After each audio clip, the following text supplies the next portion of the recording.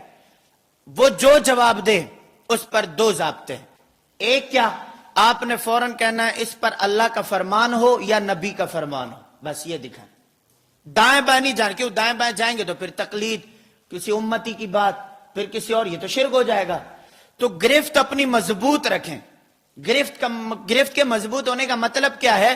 جو ان کے اصول اور ضابطے ہیں انہوں نے بنائے, ہم بالکل اسی طرح سوال کرتے ہیں. نمبر 2, اب وہ کہے گا رفع الیدین فرض ہے, بولو پڑھیں قرآن کی آیت. رفع الیدین فرض ہے, صحیح بخاری سے حدیث پڑھیں. رفع الیدین واجب ہے, سنت ہے, مستحب ہے, کیا ہے؟ آپ کتابوں کے نام لیتے جاؤ اور کہو جی ایک ایک کر کے اس پر حدیث پڑھو. نمبر 2, آپ پوری نماز میں 10 مقامات پر رفع الیدین کر رہے ہیں, 18 پر آپ نہیں کر رہے. اللہ کے نبی کی ایسی حدیث لاؤ جس میں اللہ کے نبی نے حکم فرمایا ہے کہ ان 10 مقامات پر کرو اور ان 18 پر نہیں کرو. یاد ہو گیا؟ ایسی حدیث جس میں اللہ کے نبی کا کیا ہو؟ حکم. جیسے وہ ہم سے کہتے ہیں کہ جی اللہ کے نبی نے منع کہاں دکھائی ہے, رفع الیدین سے کہاں منع کیا, لاؤ حدیث. ہم کہتے ہیں ایسی حدیث لاؤ کہ اللہ کے نبی نے فرمایا 10 پر کرو اور باقی 18 پر نہیں کرو, ایسی حدیث لاؤ. نمبر 3, آپ جو حدیث لائیں وہ ایسی حدیث ہونی چاہیے جو صحیح بھی ہو, صریح بھی ہو اور غیر معارض ہو. کیا مطلب؟ اس کے مقابلے میں کوئی دوسری حدیث نہ ہو. مثال, آپ کہہ رہے ہیں کہ رکوع میں رفع الیدین کرنا ہے, تو رکوع کے چھوڑنے والی حدیث نہ ہو, بس یہی بات ہو. آپ کہہ رہے ہیں کہ تیسری رکعت میں کھڑے ہوتے وقت رفع الیدین کرنا ہے, تو تیسری رکعت میں چھوڑنے کی حدیث نہ ہو. یہ ہے غیر کوئی ایسی حدیث نہ ہو جو اس حدیث سے ٹکراتی ہو. اور اگلی بات یہ ہے کہ جو شخص رفع الیدین نہیں کرتا اس کی نماز ہوتی ہے یا نہیں؟ اس کی نماز ہوتی ہے یا نہیں؟ یہ وہ 4 سوالات ہیں جو آپ کی ڈائری میں بھی اور آپ کے دل اور دماغ میں بھی اور آپ کی زبان پر بھی ہونے چاہیے. یہ جو سوالات ہیں ان کو اپنے پاس یاد رکھیں. آپ کو دلائل یاد ہوں نہ ہوں, کوئی بندہ آپ سے سوال کرتا ہے آپ اسے فٹ یہ سوال کریں, قیامت تو آ سکتی ہے, الٹا لٹک سکتا ہے, غلط حدیثیں پڑھ سکتا ہے, لیکن اپنے موقف کے مطابق حدیث کبھی نہیں پیش کر سکتا. اب بات سمجھ میں آ رہی ہے؟ تو یہ جو مسئلہ ہے یہ کوئی اتنا گمبھیر نہیں ہے. اچھا, ہم کیا کرتے ہیں جب ہمارا یہ مسئلہ شروع ہوتا ہے نا درس نظامی کی کتب میں, تو وہاں پر اساتذہ فرماتے ہیں کہ بڑا معرکۃ الآراء مسئلہ ہے. وہ پہلے سے اساتذہ فرماتے ہیں نا, وہ کیوں؟ وہ طلباء کو پہلے بھائی اس مسئلے کے زیادہ قریب نہیں آنا, بہت معرکۃ الآراء مسئلہ ہے. اور کوئی مصنف اپنی کتابوں میں لکھے گا تو اوپر معرکۃ الآراء مسئلہ. طلباء کو ہم نے پہلے سے ہی ڈرایا ہوا ہے, خبردار یہاں پر بہت ڈینجر معاملات ہے, اس طرف نہیں آنا. لیکن کوئی ایسا مسئلہ نہیں ہے, نہ کوئی پریشانی کی بات ہے, نہ کوئی ہمیں ٹینشن کی بات ہے. کیوں؟ ہمارے پاس کیا دلائل نہیں ہے, یا ہمارے پاس جو ہے کوئی قرآن کی آیت نہیں ہے, اللہ کے نبی کی حدیث نہیں ہے, ایسے نہیں ہے, کوئی بات ایسی نہیں ہے. تو کوئی بھی حدیث ہو وہ ہمارے خلاف نہیں ہے. کیوں؟ ہم نے برملا اعلان کیا کہ رفع الیدین ثابت ہے, اور رفع الیدین صرف 10 پر نہیں ٹوٹل 28 مقامات پر ثابت ہے. صرف کیا ہے اگلی بات, ہم 28 میں سے 1 پر کرتے ہیں, 27 پر نہیں کرتے. جواب کیا ہے؟ اللہ کے نبی نے چھوڑ دیا. اور تم 28 میں سے 10 پہ کرتے ہو, 18 کا جواب تم یہ دیتے ہو کہ اللہ کے نبی نے چھوڑ دیا. تو جب تم 18 کا دکھاؤ گے، 18 کا تمہاری بڑی مہربانی، تم نے ہمارا کام کچھ ہلکا کر دیا، 18 پر نہ کرنا تم نے دکھا دیا، رہا معاملہ 9 کا تو 9 والی روایات بھی ہم پیش کر دیتے، مان تم لو۔ یہ کون سی بات ہے؟ دوسری بات، آپ لوگوں کو سمجھائیں، یہ حدیث کے نام پر حدیث کا انکار ہے۔ کیوں؟ اس کی وجہ کیا ہے؟ اس کی وجہ دیکھیں یہ ہے کہ دنیا میں اپنا مال بیچنے کے لیے طریقہ یہ کہ آپ کا لیبل بڑا میٹھا ہونا چاہیے۔ اب دنیا میں لیبل کیا ہے؟ اہل حدیث۔ اچھا، جتنے بھی فضائل اہل حدیث، محدثین کے آئیں گے، اہل حدیث کا اب مطلب کیا ہے؟ جیسے ہمارے یہاں حفاظ قرآن ایک طبقہ ہے، قرآن مجید یاد کریں انہیں کیا کہتے ہیں؟ حفاظ۔ اچھا، تو بالکل اسی طرح جو اللہ کے نبی کی احادیث جسے سب سے زیادہ یاد ہوتی تھی اسے کیا کہتے تھے؟ اہل حدیث، اصحاب الحدیث، حفاظ الحدیث، محدثین، جیسے قراء ادھر محدثین۔ تو بالکل ہمارے لوگ سمجھتے ہیں یہ اہل حدیث نا واقعی اہل حدیث والے ہیں، اور ہمارے بارے میں لوگ یہ سمجھتے ہیں کہ یہ واقعی ابو حنیفہ والے ہیں، ان کا حدیث سے کوئی لینا دینا نہیں ہے۔ ہم یہ کہتے ہیں کہ اگر تم نے اہل حدیث کو ایک فرقہ دنیا میں پیش کرنا ہے تو پھر کل کو حفاظ قرآن بھی ایک فرقہ ہو جائے گا، کہیں گے جی دیکھو ہمیں قرآن پڑھنا آ رہا ہے، الحمدللہ رب العالمین الرحمن الرحیم مالک یوم الدین، قرآن پڑھنا آ رہا ہے۔ ہاں جی تمہیں قرآن پڑھنا آتا ہے؟ نہیں۔ کہا جی دیکھو منکر قرآن بیٹھا ہوا ہے، دیکھا؟ تو یہ دنیا کو چورن بیچا جا رہا ہے، اہل قرآن کے نام پہ قرآن کا انکار اور اہل حدیث کے نام پہ حدیث کا انکار، یہ چورن بیچا جا رہا ہے نا۔ اللہ کی قسم اگر اس سے بھی کوئی اور لفظ ہوتا تو میں وہ کہتا۔ ابھی گزشتہ کچھ 1-2 مقامات پر، اب شاید وہ بات میں کروں تو بڑی واضح سمجھ میں آ جائے گی، دنیا میں ہر بندہ کہتا ہے ہمیں کیا کرو، مسلمان سمجھو۔ کیوں؟ ہر بندہ کہتا ہے جی یہ تفریق ساری آپ نے کی ہوئی ہے، جی فلاں کو یہ نہ کہو، فلاں کو یہ نہ کہو، فلاں کو یہ نہ کہو۔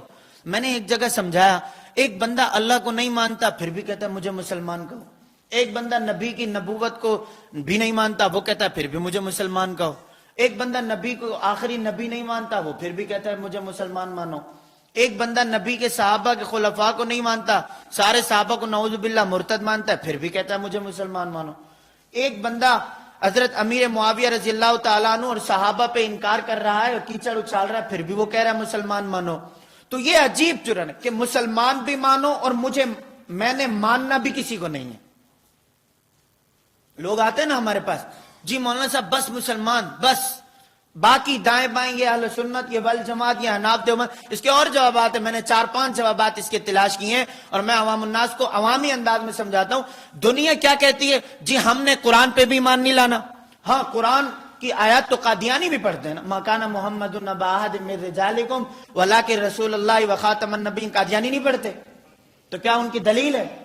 کوئی ہمارے سامنے قرآن پڑھے اور ہم کہیں جی قرآن ہی تو پڑھ رہے ہیں نا، تو کل کو ہم قادیانیوں کے بارے میں بھی کہیں گے یہ بھی قرآن پڑھ رہے ہیں، پھر آپ مان لیں گے؟ نہیں بھائی، ایسے نہیں ہو سکتا۔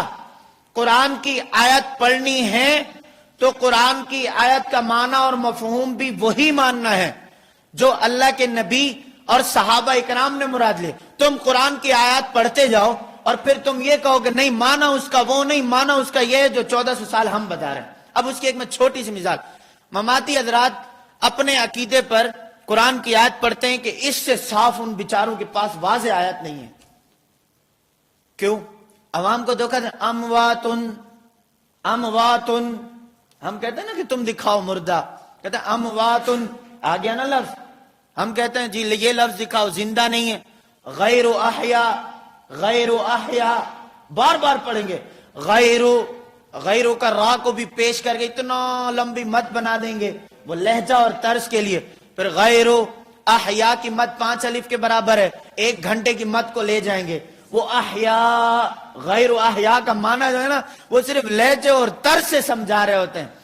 اچھا ہوتا کیا ہے؟ لوگ سمجھتے ہیں واقعی قرآن کی آیت پڑھی ہے، بڑا لہجہ ہمارا ہے اور بالکل عقیدے کے مطابق بیان کیے، اور اللہ کے بندے پرلے درجے کے جاہل، اگر قرآن کی یہ آیت پڑھنے پر تیرے عقیدے پہ دلیل ہے تو پھر قادیانی کی دلیل بھی مان، ولیکن رسول اللہ وخاتم النبیین کہ خاتم النبیین کا معنی یہ ہے کہ جس پر نبی کی مہر لگتی جائے.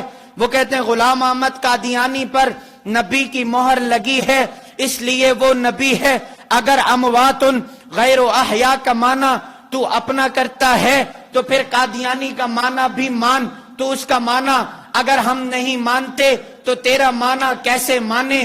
اس کی وجہ یہ ہے اموات یہ نبی پہ اتری ہے، غیر احیاء یہ نبی پہ اتری ہے. کیا اللہ کے نبی نے اموات غیر احیاء کا معنی وہی لیا جو تو آج کا لے رہا ہے کہ نبی قبر میں زندہ نہیں ہے، نبی قبر میں مردہ ہیں؟ تو کیا یہ نبی کے دنیا سے جانے کے بعد صحابہ نبی کی قبر پہ گئے تھے درود و سلام پڑھنے؟ ان کا نظریہ تھا نبی قبر میں زندہ ہیں تو اوپر سے قرآن کی آیت نبی پہ اتری نہیں صحابہ پہ اتری ہو. اموات غیر احیاء، صحابہ تم کہاں جا رہے ہو؟ نبی تو قبر میں زندہ نہیں ہے، نبی تو مردہ ہیں. کیا قرآن کی آیت بھی اس پہ اتری ہے؟ کہتے ہیں جی نہیں، قرآن کی آیت نبی پہ اتری ہے. تو اس کا معنی کیا ہے تمہیں سمجھ لینا چاہیے. اس کا معنی امام احمد ابن حنبل فرماتے ہیں اس آیت کا تعلق انسانیت کے ساتھ نہیں، اسلام کے ساتھ نہیں، اس کا تعلق امتی کے ساتھ نہیں،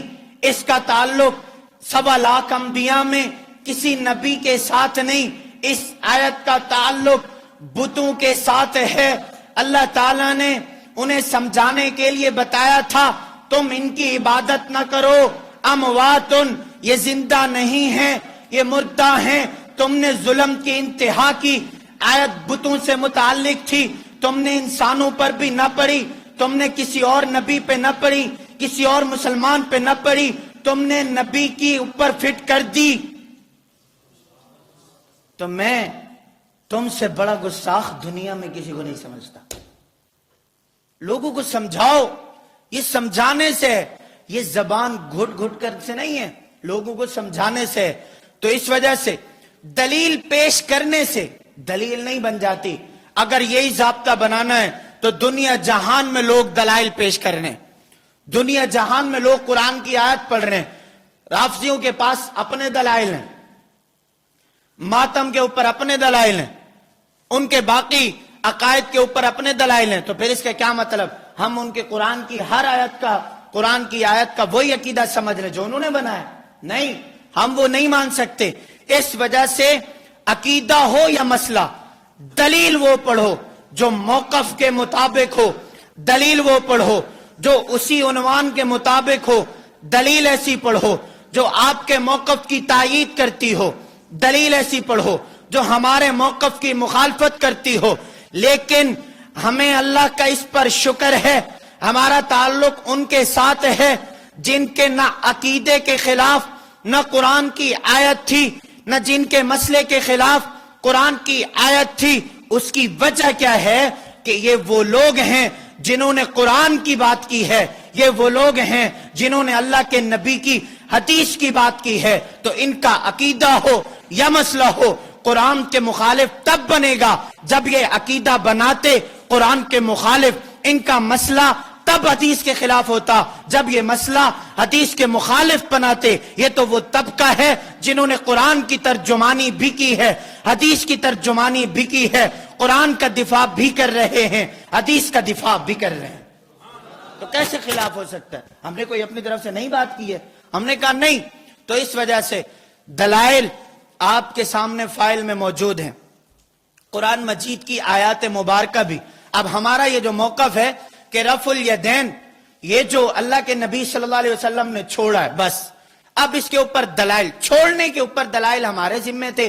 ہم اگر یہ کہتے کہ رفع الیدین ہم نہیں مانتے، کہ بالکل ثابت ہی نہیں ہے، پھر تم ایک دلیل لاتے، جی ثابت، پھر تم دوسری لاتے، جی ثابت، پھر تم تیسری لاتے، یہ دیکھو ثابت، پھر تم چوتھی لاتے، بڑے شوق سے تم دلائل لاتے. لیکن ہم کہہ رہے ہیں جو ثابت ہے اس کو ہم بھی مان رہے ہیں. لیکن جواب یہ ہے کہ جب کرنا بھی ثابت ہے، چھوڑنا بھی ثابت ہے، تو ہم وہ لوگ ہیں جو اللہ کے نبی کی ساری احادیث کو مان رہے ہیں. ہم چھوڑنے والی بھی دکھا رہے ہیں، ہم کرنے والی بھی ہم دکھا رہے ہیں. بس بات ختم. تو اس وجہ سے آپ کی فائل میں یا آپ کے سامنے جو دلائل آ جائیں ہمارے موقف پر قرآن کی آیت، ہمارے موقف پر احادیث مرفوعہ، ہمارے موقف پر احادیث موقوفہ، احادیث مقطوعہ، ائمہ مجتہدین کے اقوال، ہمارے موقف پر صحابہ اکرام کی نماز، ہمارے موقف پر تابعین، ان سب کی نماز ہمارے سامنے موجود ہے کہ اللہ کے نبی صلی اللہ علیہ وسلم سے رفع الیدین چھوڑنا ثابت ہے۔ ان سب نے آ کر گواہی دی کہ جی رفع الیدین چھوڑنا ثابت ہے۔ اب وجہ کیا ہے؟ وہ صرف دلائل میں صحیح بخاری سے 2 دلیلیں پیش کرتے ہیں، اس کے جوابات میں نے پورے سبق میں آپ حضرات کو سمجھا دیے۔ اب وہ روایت پیش کرتے ہیں عبداللہ بن عمر رضی اللہ تعالیٰ عنہ، دیکھو رفع الیدین ثابت۔ ہم نے کہا ہمارے تو خلاف ہے ہی نہیں، ہم نے تو پہلے اقرار کیا رکوع میں رفع الیدین ہے۔ اچھا جی، تو پھر تم کر کیوں نہیں رہے؟ بھائی اسی عبداللہ بن عمر رضی اللہ تعالیٰ عنہ سے روایات موجود ہیں کہ اللہ کے نبی صلی اللہ علیہ وسلم سے رفع الیدین چھوڑنا بھی ثابت ہے۔ تم نے دلیل پیش کی صحیح بخاری سے حضرت مالک بن حویرث رضی اللہ تعالیٰ عنہ کی، اسی حضرت مالک بن حویرث رضی اللہ تعالیٰ عنہ سے سجدوں کی رفع الیدین بھی موجود ہے، اور اسی عبداللہ بن عمر رضی اللہ تعالیٰ عنہ سے سجدوں والی رفع الیدین بھی موجود ہے، ہر رکعت والی رفع الیدین بھی موجود ہے۔ پھر تم عبداللہ بن عمر کو پورا مانو، صرف 10 پر کیوں کرتے ہو؟